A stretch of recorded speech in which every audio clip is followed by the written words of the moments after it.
what was the moment for you, or the moments that helped you say, I'm going to explore this and I'm not going to give up? That was the question, the preface of the Yes. prior to the suicide. I knew okay, my husband was in law enforcement for a long time, and so was I. Yes. And he came home one day, we were living in Zurich in Switzerland, and he came home one day and he said, I want to be a helicopter pilot. That has always been my dream. I've seen everything I want to see, or I have to see, or, anything I want to do at the police force. There's nowhere further I want to go with this. I want to pursue my dream. And then I said, okay, let's do it. Because I've always felt more comfortable in the English language versus German.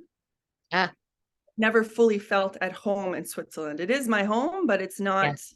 where my heart is, aside from friends and family, of course. And so we came over here, and I had always had this passion for acting. You came to Toronto. Yes, Because yes. you had gone to school in Toronto before. Years before, yeah. And then I moved back home, and then, yeah. And then we came back here, and then I basically almost fell back into my old life, trying out yet another job, a desk job, which I knew really sucks the soul out of me, is not right for me. Mhm. And I almost fell back into that. And then there was just this little voice inside my head that said, if you don't make a change now, it's not going to end well. I was sure about that. That maybe not today, maybe not tomorrow, but in 5-10 years, it's not going to end well if I don't finally listen to my heart and my soul and do what I really want to do, which is acting and creating and being an artist. And it was a very, very difficult road, and it still is, but I had that knowledge. I just, I averted it so many times. I was able to avoid that, and I just suffered through it for years and years and years. But I knew that at some point I'm going to get tired of suffering, and I'm not going to be able to handle it anymore. And that was kind of the moment where I said to my husband, I have to do this, otherwise I might not be here in 5-10 years. And that was just that. I can't say, I did a lot of work before. I had been to very many therapists. I'd read many books. I tried out many different things to get to a better place. And a lot of things helped. A lot of things didn't help. I think I was also often just changing the Band-Aid, but not healing the actual wound. And I still struggle, even though I've made that shift, I still struggle with depression and anxiety. And I have moments where I think, is this all worth it? But I'm at a much better place, and I have this knowledge now that continuing on this road is going to get me to, keep getting me to a better and better place. Yeah. Because it's finally what my soul wants. And you always wanted to act Mm-hmm. and create. Yeah. But you were in law enforcement and you had these 18 jobs. I totally relate to that. I've had so many in my life. Starting out as a creative person and then working through Yeah.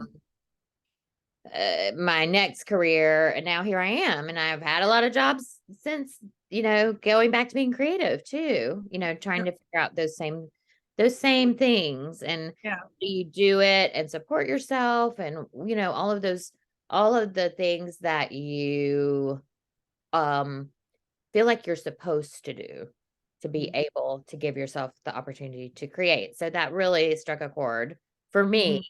And Mm-hmm. now you are acting. Your husband is a helicopter pilot in the Arctic, Mm-hmm. which is, I don't know anybody else who has a husband who's a helicopter pilot in the Arctic. Yeah. Um, and and then you're, doing your work, and you just appeared at the Fringe Festival in Denver, and you did your show in Toronto. You're looking after us to try to do it in Atlanta, I hope. Yeah. Yep. Yeah. And what are the lessons that you have learned now that you're out on the road? Don't try and do everything on your own.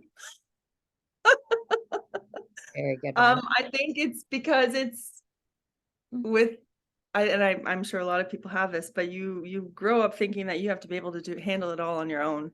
Yes. And a completely new venture like this, you know, I know nothing about lighting and sound and directing and blocking. I mean, of course I have my knowledge from film and TV sets, but still it's just it's different when you're creating your own work, and it's okay to collaborate, and it's okay to ask for help, and it's okay to say I can't handle this anymore. That's definitely the one thing. Also, as we were talking before, in the Denver Fringe, it was a beautiful thing when I had my tech rehearsal, my first tech rehearsal, all by myself, no director there, no one there, and I made the decision. And taking on that autonomy and that responsibility and being okay with it and loving it, it's just it's another step. And I'm learning to be okay with it and be comfortable with it and enjoy it as And well. be in charge of it too. Yeah. Yeah. Yeah. And say, this is my baby, and I wrote it, and now I'm performing it, and I want it this way. Yeah. And that's just a whole other process, learning to enjoy that, Yes. So those are definitely, and it was just wonderful being at the Fringe, connecting with different performers, people who have been doing this for years, going to different fringes, and learning about their journey, and how they keep creating, and they keep so much independent, wonderful work that maybe never goes beyond the Fringe, but it feeds their soul in some way. And I think that has to be the goal of creating art, to do it for the love of creating and the love of performing, and not any other, end goal, which is beautiful if it happens, but if it doesn't happen, you're still in that happy place. I think that's the most important thing, that you're doing it for yourself and for the sake of creating art. Yeah. That's great. Well, I think that's a good place for us to stop. And Okay. we are going to have you with us next week on Thursday, June 22nd at 7 p.m. at Southside Center for the Arts in Opelika. Very excited. Thank you. We'll see you soon, Martina. And that's Just a Giant Cinderella. Correct. Martina Schabron.